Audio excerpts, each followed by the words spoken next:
seat and let you have a chat with them guys back in studio, but it's early days yet. It's slow in coming in terms of the update. I've seen this update. Well, it just said it was updated at 7:05, but we've seen these numbers for a little while now, and we'll just have to be working with them. There's another constituency that I'm really looking forward to tonight, the Westmoreland Eastern, where the General Secretary of the People's National Party, Dr. Dayton Campbell, is down there running for that seat. It'd be very interesting to see how that one goes.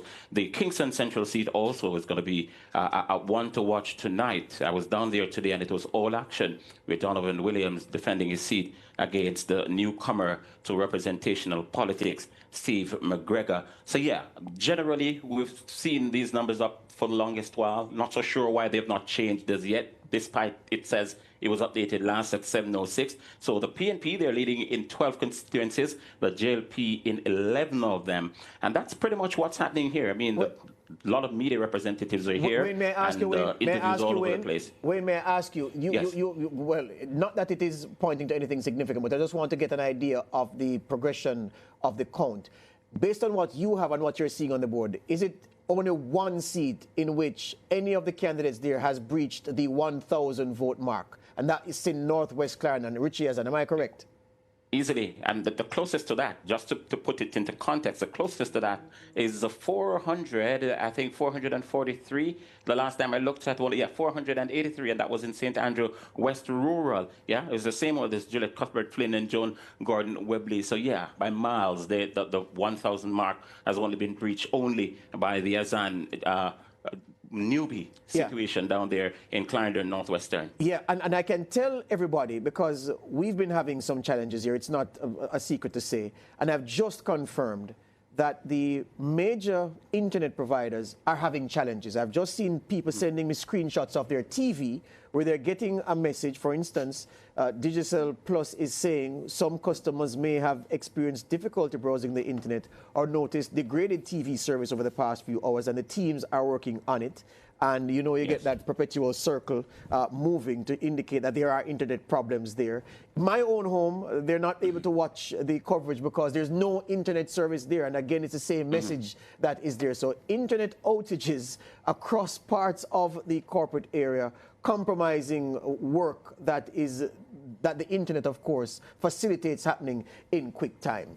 Very good point. Very good point, because we experienced it along the journeys that we traversed today, covering the elections, and of course some of the polling stations that we visited were having internet problems as well. I just didn't know it spilled over into the counting as well. Well, guess what, Wayne? Why are they taking so long? Well, guess what, Wayne? You're going to be more important to us tonight, because we're going to have to come to you at regular intervals, given that it's not our own system here, our own internet. It's a citywide issue. We're going to have to lean heavily on you to give us those updates as that board is refreshed significantly. You said the last refresh was at 7:05, 4 minutes ago. No, 7:08. It's showing 7:08, and the numbers are still the same. Still the same. If you see me looking away, the director of elections is here, Glasspool Brown, and he's going to be walking into our shot. We don't have the situation where we talk back to him. So, well, another media house has grabbed him. He has decided to talk to us, and if you hold a bit, we probably could grab him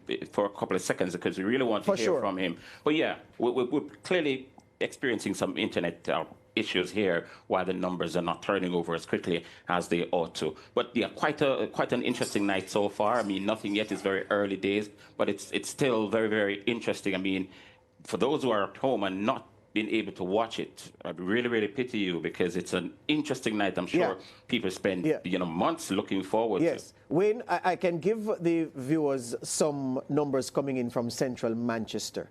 PD 57, Rhoda Crawford 41 votes there, Donovan Mitchell 107.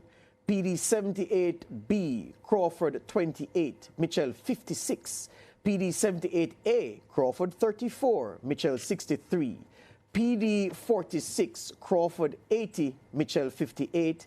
PD 47, Crawford 46, Mitchell 93, and PD 24B, Rhoda Crawford 58, Donovan Mitchell 59, and I just got a new entry here, PD 24A, Crawford 39, Mitchell 59. So from these numbers, it does appear as if Donovan Mitchell has poached a lead over Rodemoy Crawford in that race in central Manchester at the early stage in the counting.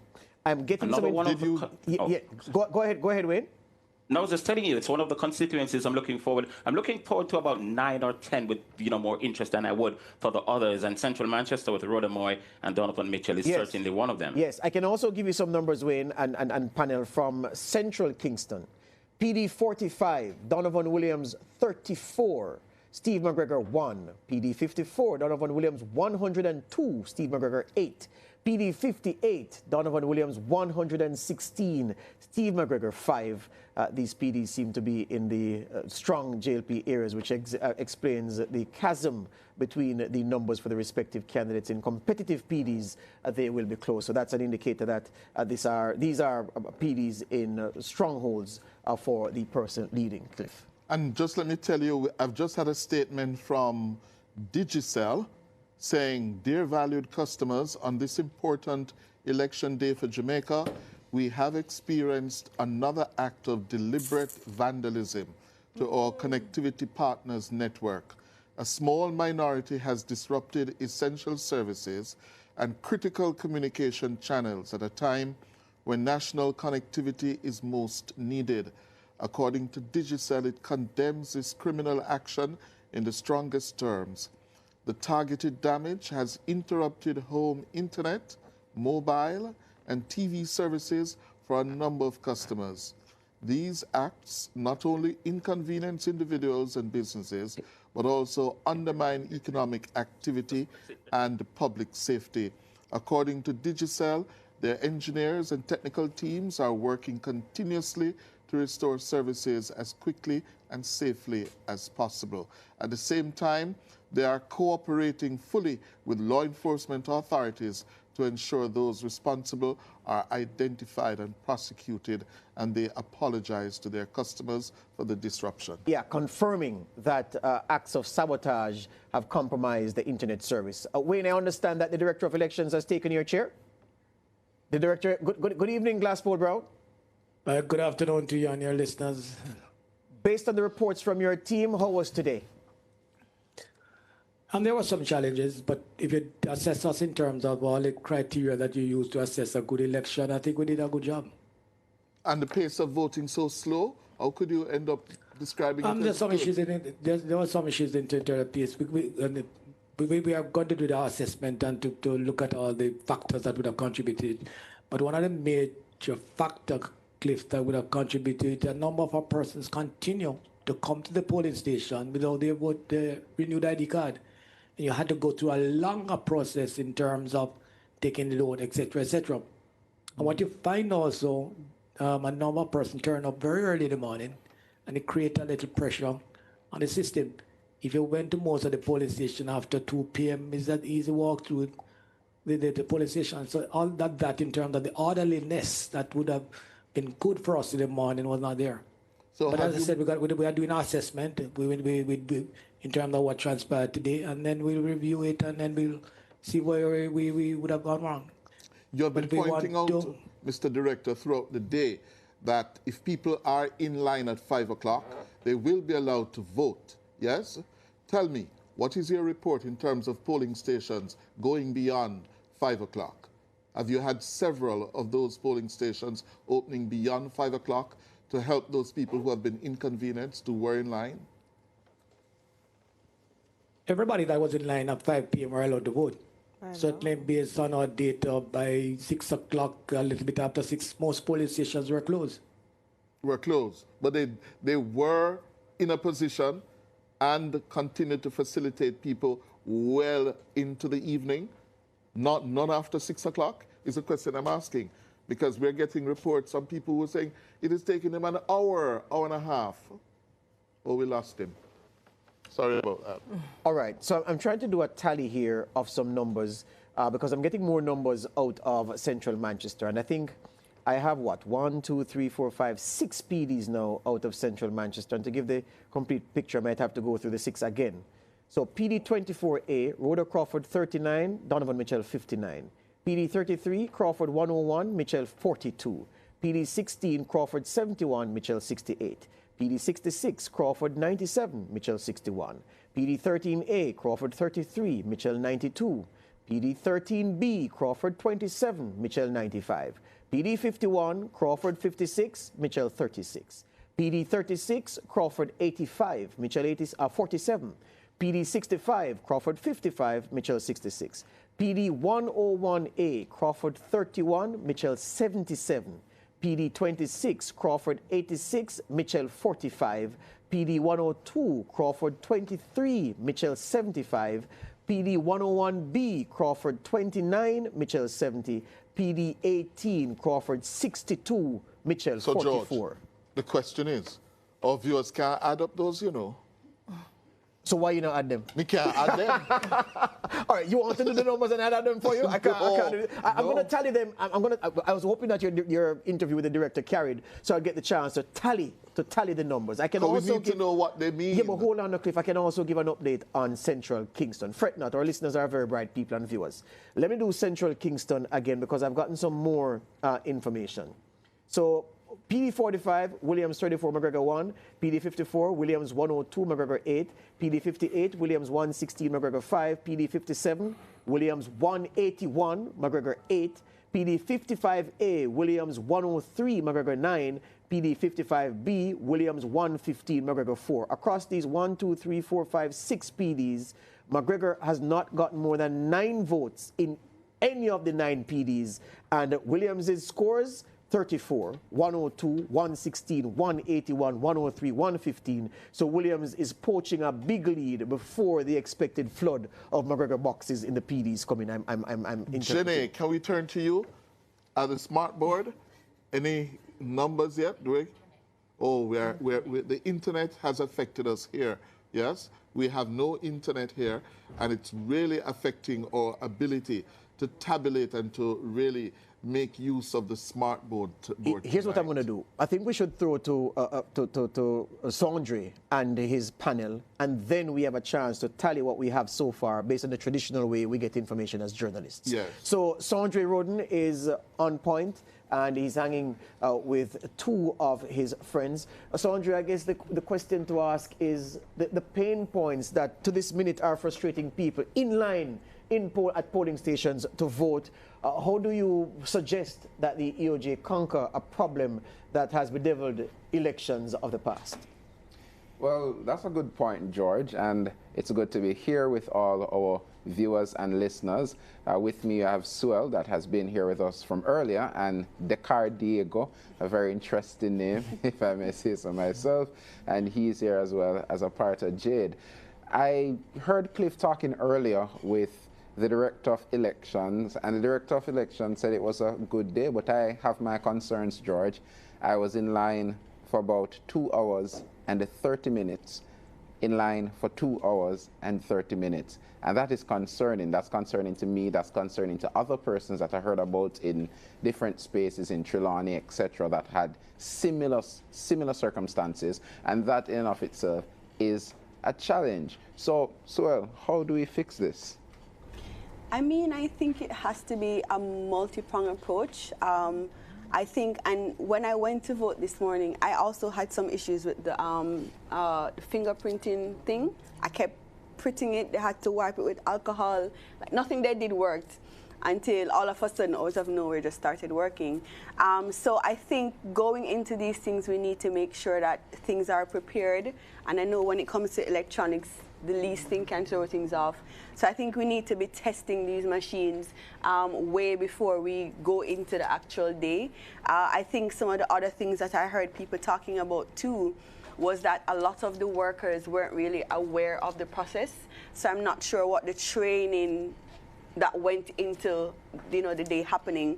So I think there are lots of things that were at play. And I think just the little details, like just little comfort things that we can do. You know, if we know that there's a station where the inside is small, so people will be gathering outside a lot. You know, maybe add a little tent, you know, some chair, just like, you know, just little things that we can do to, even if you have to wait a long time, at least I'm sitting down, you know, at least it's a little shade. So I'm not just standing in the sun. So I think there's lots of little detailed things that we can do where even if the technology part of it is failing, at least people are comfortable waiting. Well, I was standing in the sun. Diego, what would you say to the EOJ about the long wait that some people would have had to experience? Right. So I think, speaking from experience, what I experienced today, I went to the polling station, and something that I noticed is that there are a lot of elderly persons at the stations. A challenge is that there isn't enough persons there to assist them in getting their ballots, space, as she said, to sit. These are some of the issues that they had.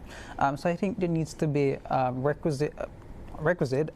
suitable amount of persons allocated to assist these kind of persons, because we talked about younger persons in terms of, you know, the process for them, but we also need to look at the older persons who in some instances make up the majority of the voters. So we need to, I think, allocate spaces for them, be it personnel, seating areas, the technology also to assist them in getting their votes a bit quicker, because the thing is, they're not as technologically inclined as us younger persons, so there's a greater challenge for them. So in terms of maneuvering, moving into the polling stations, the long wait lines, the longer process and that kind of stuff, I think needs to be addressed. Yeah, I think I had similar challenges as it relates to older folks as well. I had a number of them in the line where I was, and there was no seating arrangement there. And of course, I listened to the worker from the EOJ telling every single person at she took her time to read the instructions. When I went in, I said to her, please do not read me the instructions. I just need to vote and leave. I've been here too long. But a question I have for you, starting with you, Diego, what issue or what 3 issues stood out for you in this election that made you think, this is the party I would choose to give my vote? All right, so my issues really stemmed from policy. So I looked at 3 fronts. Well, literally as debate happened, so the social issues, the economics, and then the general look at the leadership in terms of the organization of the party. So in terms of like policy, currently I wouldn't say I'm formally employed, but in terms of the income tax threshold, how the finances of the country is being managed, the proposals going forward for the financial stability of the country. That's something that I thought was very important. And then secondly, looking at the social aspect of it, you know, how persons go about in their lives, how we interact with each other. That's something I think needs to have more focus, especially when you're looking like in schools, how kids are interacting with each other. We have like, you know, well, not as much as post-COVID or pre-COVID, where we had a high amount of violence in schools. That's something that needs to be looked at. So the education parts, the social and education, how that intertwines. And then like on the leadership, not specifically the leader of the party, but the structure of the party, which party seemed more organized. That's something that I took into consideration, you know. So on the leader, before you continue, the statutory declarations, you know, that point was a pain point for the Jamaica Labour Party as relates to leadership, and the PNP harped on that point throughout the season. Did that affect you in your thought process?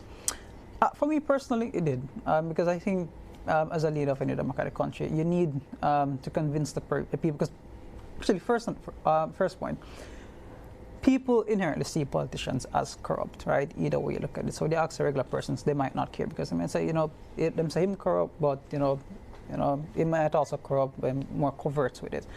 So I think, especially as a leader of a country, that's something that needs to be addressed. I mean, the Prime Minister said that he's not under any investigation, he has not been charged with anything, and so on and so forth. So, but still, it's in the media, persons are very attentive to it. So I think the People's National Party pointing that out successively leading up to the leadership debate, I think was fair game.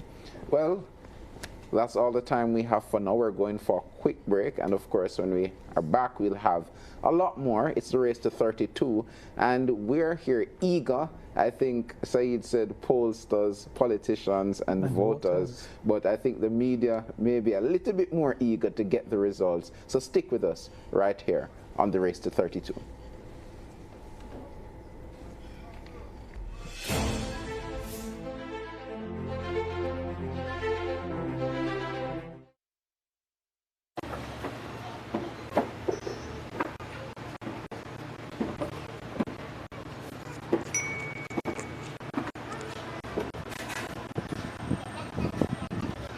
Jamaica's agriculture is on the move, And the world is watching. This September, discover how sustainable agribusiness, global reach, local impact is transforming our future. At JAIF 2025, the Jamaica Agribusiness Investment Forum, explore financing opportunities, forge powerful partnerships, and connect with global markets ready for Jamaican products. Join us in Montego Bay, September 17 to 19, and plant the seed that will take your agribusiness to the next level.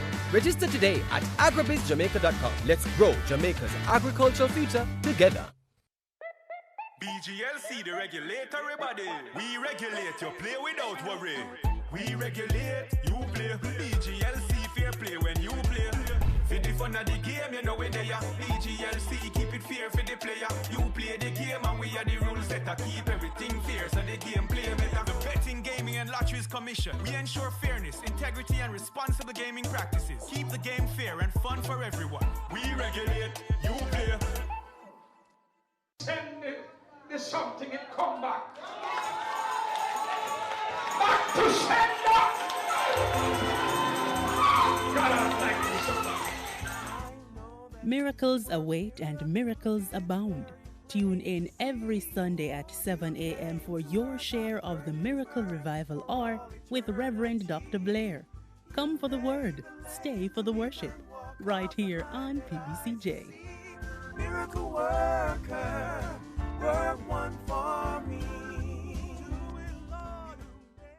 Join us as we navigate this interwoven landscape, discovering how every portfolio and agency under the Ministry of Economic Growth and Job Creation play a crucial role in national development, from housing to land. Right. NWC, why I don't have any water in my tap, to infrastructure and investment. So the government is not giving away any assets. No, Dini. All right. Not at all. Let's unravel the threads of success as we explore the MEGJC matrix.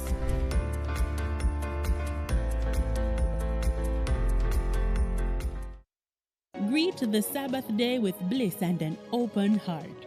Join the People's Station for the Andrews Memorial Seventh-day Adventist Church service every Saturday at 9 a.m. on PBCJ.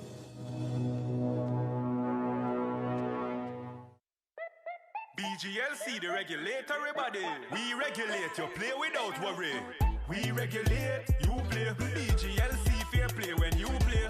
For the fun of the game, you know where they are. BGLC, keep it fair for the player. You play the game and we are the rules setter. Keep everything fair so the game play better. The Betting, Gaming and Lotteries Commission. We ensure fairness, integrity and responsible gaming practices. Keep the game fair and fun for everyone. We regulate, you play. The National Family Planning Board now presents a parenting tip from Ralph Waldo Emerson. Men are what their mothers made them. PBCJ's Studio National is an excellent soundstage with a reputation for producing superior acoustics. Equipped with blue and green screens, it facilitates digital insertion of visual effects and exciting backgrounds in post-production. Studio National is the largest drive-in studio in the English-speaking Caribbean. Yes, you can actually drive a vehicle right onto the studio floor. With over 4,000 square feet of floor space, the studio can easily be transformed. It has hosted a wide variety of live and recorded productions, including Digicel Rising Stars, Schools Challenge Quiz, gospel concerts, the TEF Tourism Debate Competition, and election night coverage. During the COVID-19 pandemic, it was a location for Reggae Sumfest and has hosted several reggae concerts, has hosted workshops, launches, town hall meetings, and over the years has been home to several TV dramas, including Oliver at Large and Lime Tree Lane. In addition to the rental of the studio, we can furnish a full crew to shoot and edit your production.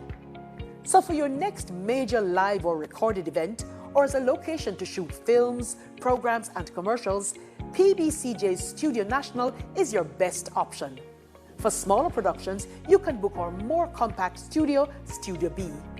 For bookings, call 876-665-7225 or email prod_pbcj@pbcjamaica.org. BGLC, the regulatory body. We regulate, you play without worry. We regulate, you play. BGLC fair play when you play. For the fun of the game, you know where they are. BGLC keep it fair for the player. You play the game and we are the rules setter. Keep everything fair so the game play better. The Betting, Gaming and Lotteries Commission. We ensure fairness, integrity and responsible gaming practices. Keep the game fair and fun for everyone. We regulate, you play. Come with us to Lime Tree Lane, where life is sometimes sour, but sometimes sweet. Oh, I was in the bar yesterday, you know, trying to convert over 2 man, and my hand make mistake and bungs down them drinks. And the other one said to me, why if you right enough and you cut it off, boss?